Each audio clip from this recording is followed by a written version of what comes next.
Souvent, la démarche qualité et la gestion des risques est gérée par les référents qualité ou les qualiticiens à l'aide de documents insérés dans des directories par arborescence, directory sous directory, ce qui ne facilite pas la recherche des documents.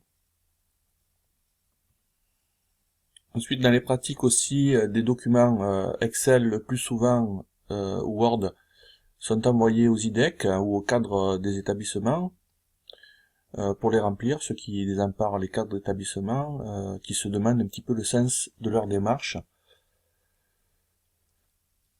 alors que souvent ils ne sont pas d'accord avec le contenu des formulaires.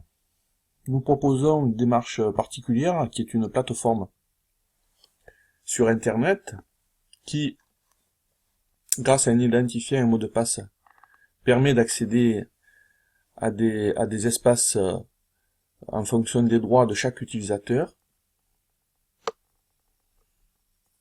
Un certain nombre d'articles pour faciliter la démarche qualité et des analyses de pratique déjà pré-remplies qui peuvent être complétées par les consultants qualité ou par les cadres d'établissement.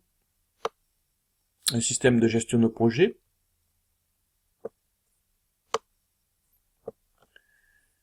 Et un système de partage, un espace de partage.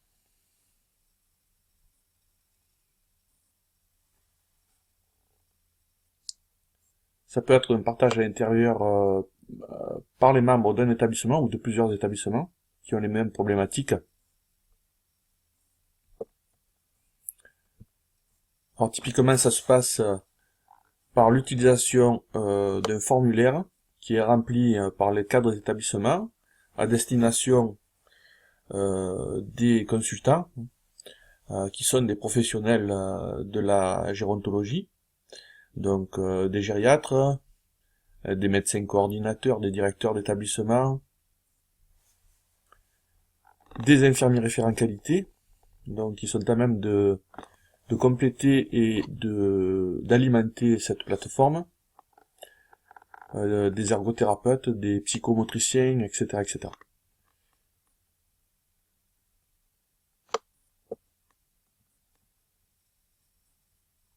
Donc typiquement, les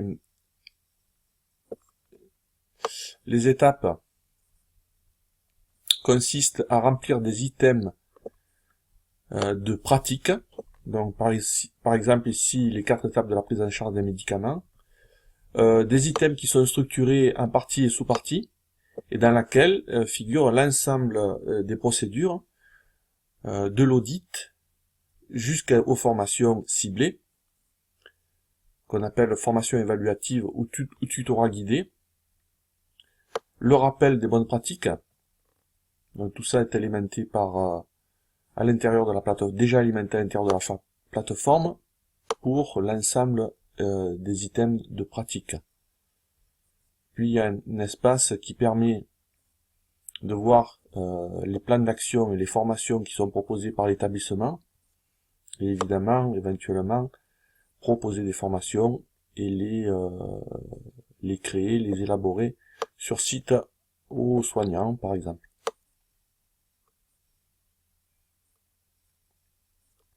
Voilà, donc on a la possibilité donc de mettre du contenu multimédia, hein, ça peut être des vidéos, des images et bien d'autres choses. Ça peut être aussi des comptes rendus de réunions qualité. Et tous ces documents sont facilités, facilement repérables, filtrables grâce à des catégories, des tags, des mots-clés, ce qui permet de trouver le document rapidement, notamment sur un smartphone, sur une tablette ou un ordinateur, à l'intérieur même des services, ou pour répondre à des questions d'évaluateurs, ou pour mener une démarche qualité sur le terrain. Donc vous avez à votre disposition des graphiques par exemple, et bien d'autres choses encore. Vous pouvez nous contacter via le site equalis.com/agora et consulter ce site pour prendre connaissance des autres outils. Merci et à bientôt.